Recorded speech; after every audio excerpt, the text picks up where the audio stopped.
Two Jewish women, good friends, frequent a particular restaurant on a regular basis when they get together. And they've earned something of a reputation at this particular establishment. Every time they find something to complain about.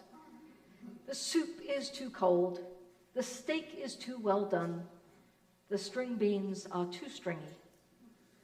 Their waiter takes the orders, brings out the food, then goes to wait on a different table, and a few minutes later he decides, as waiters usually do, to come and check on the two women. He comes up to their table and with a bright and chipper smile asks, "Good evening, ladies, is anything all right?"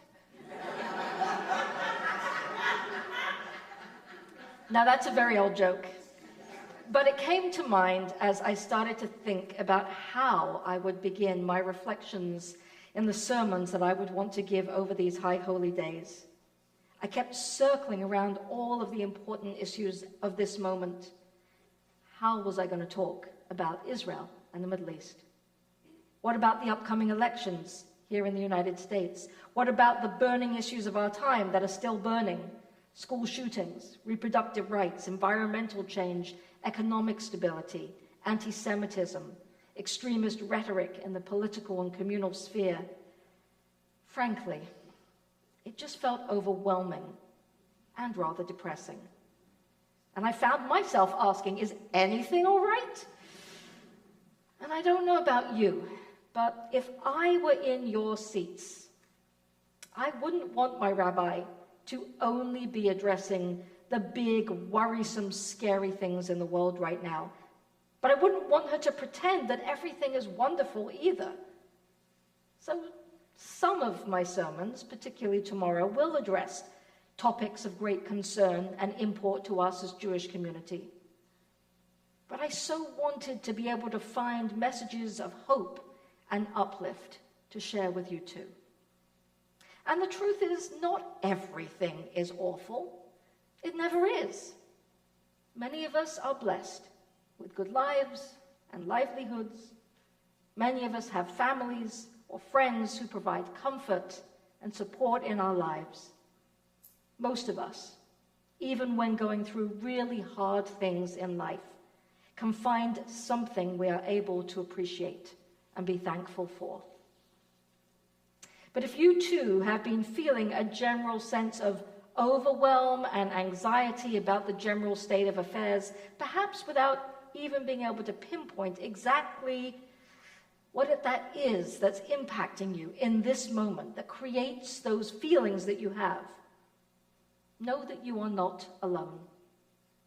Earlier this summer, a friend shared an article with me from Psychology Today that seemed to articulate what many of us might have been feeling, especially this past year, and for Jews in particular, especially since October 7th. Dr. Srini Pillai writes about a phenomena called free-floating anxiety. At its worst, free-floating anxiety can take over our minds and bodies so that we're always in a state of heightened anxiety without necessarily pinpointing the specific experience or situation at the source. We might find ourselves often in a state of unease. And these feelings, Dr. Pillai explains, have become more prevalent in our time because of the ways that sources of information about things going on in the world now come at us from so many sources. And most of these are not direct experience. He writes, the result is an overabundance of information that comes our way. It becomes abstracted and metaphorically slips through the fingers of our mind in trying to grasp what it is. With a few clicks through an Instagram feed, scrolling through Twitter, or even just opening your web browser to search for something, your brain becomes a dartboard for world news. I'm sure many of you have heard of doom scrolling.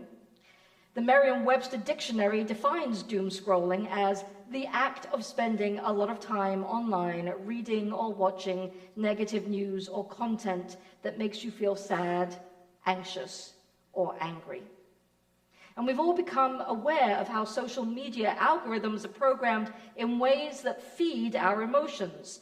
So when we react to things that get us all emotionally pent up and outraged online, we will see more and more posts that engender the same reaction. Our exposure to this constant stream of destabilizing and worrisome information can overwhelm to the point of numbness as we struggle to deal with the anxiety overload that all of this coming at us can cause. But it can also lead to other behaviors that we've been seeing exhibited by more people in recent years in what seems to be an ever more polarized society.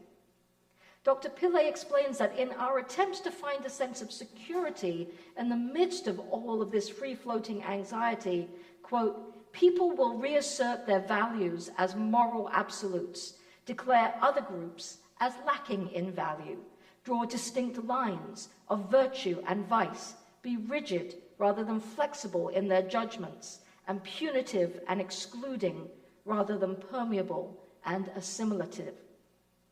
He goes on to explain that in our attempts to reassert a sense of certainty and security that seems to escape us, people are also more likely to be drawn to scapegoating.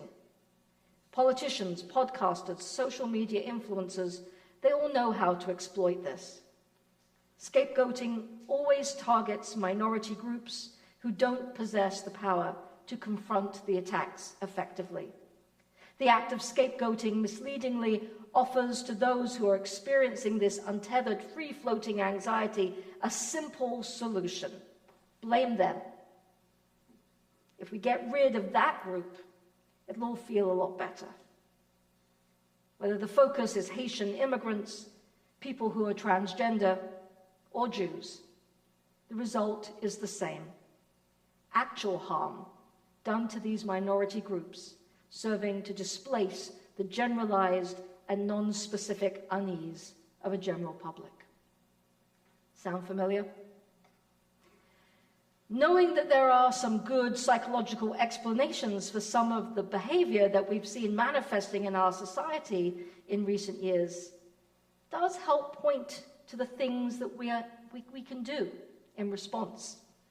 One perhaps is to have some more compassion, both for ourselves and for others. When others are behaving badly, that might seem counterintuitive, and certainly it does not override our need to try and prevent harm that the poor behavior of some might be causing to others. That's a complex issue, and I'm going to address how we turn to the world with more compassion in more depth on Yom Kippur. But we can do things for ourselves if we've been experiencing the kind of free-floating anxiety that I've been describing. And in doing some of these things for ourselves, we could also encourage others to take greater responsibility for how they work on finding a greater sense of equilibrium in their lives, in ways that redirect some of their outward-facing angers and frustrations towards some greater self-understanding. So how do we do that? Dr. Pillay highlights 3 specific things that we can do. 1, what can help restore a sense of order in our experience of everyday life? He suggests that one thing that many of us can do is to cut or severely curtail the flow of information that doesn't come to us from real-life, face-to-face interactions and conversations. My wife will tell you I have a very hard time putting down my phone, so I know that this is not an easy ask. But there are apps even that exist to help us disconnect from social media feeds for chunks of time each day.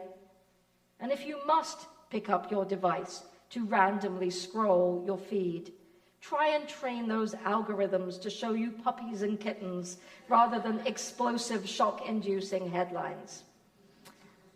Dr. Pillay also suggests that while we have to come to terms with a world that is constantly changing, if we find the pace of that change and some of the changes we see destabilizing to our sense of well-being, we might take time with some of the positive things that we've enjoyed from our past, perhaps listening to our favorite music from a previous era, or watching classic movies, for example.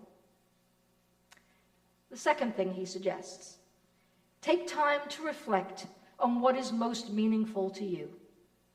If it is being of service to others and volunteering, figure out a plan for doing more of that in your life. If it is singing or playing an instrument, helping out with grandkids, or helping to make things happen in your congregation, for example. So long as it is meaningful to you and creates a sense of fulfillment, it will help to ground you in your life. And thirdly, what do you value? And this is closely related with what you find meaningful, but perhaps with a longer-term horizon in mind. If you find yourself worrying about your legacy, it might guide the meaningful things you're going to try and spend more time doing, or the ways that you share of yourself with the next generation. If you value caring for the environment, you might take more time to walk in nature, to participate in local groups that are working on sustainability projects, perhaps a pollinator garden, or an advocacy group that's working consistently to try and make legislative changes that will support those goals. So aside from managing my own free-floating angst about what I wanted to talk about in my sermons over the High Holy Days, why am I sharing all of this with you tonight? Well, it's because, as I have often discovered over and over again, much of Dr. Pillai's advice is built into the rituals and the messages of the Jewish festivals and the things that we are encouraged to practice in living a Jewish life. Order, meaning, and value. Are these not three of the key themes of this High Holy Day season? Tomorrow and throughout the High Holy Days, we will read and hear several renditions of the Unatane Tokef Piyut, the medieval poem, that's purpose is to remind us that our lives and our world are constantly in flux, and that we are never as in control as we might like to think we are. And yet, we get to choose how we are living today. We are told that the ways we try to heal relationships where rifts have developed, the ways we give of ourselves to assist others through tzedakah, and the time we spend in introspection to reassert our values and the meaning in our lives. For isn't that what tefillah, prayer, ultimately is? Something that helps us look inward for those answers? These three things, tefillah, tzedakah, teshuvah, will change our day-to-day lived reality. And this is the invitation of this season. Perhaps being here together this evening and for the days ahead is exactly the antidote to the angst that we have been feeling in our lives. So once again, Dr. Pillai summarizes. Remember these three things: order, meaning, and value. What brings order to your life? What brings meaning to your life? What do you value? Let those three things be your navigator's components as you make your way through these wild waters. And when you do, he says, your free-floating anxiety will likely lessen significantly, possibly even melt away.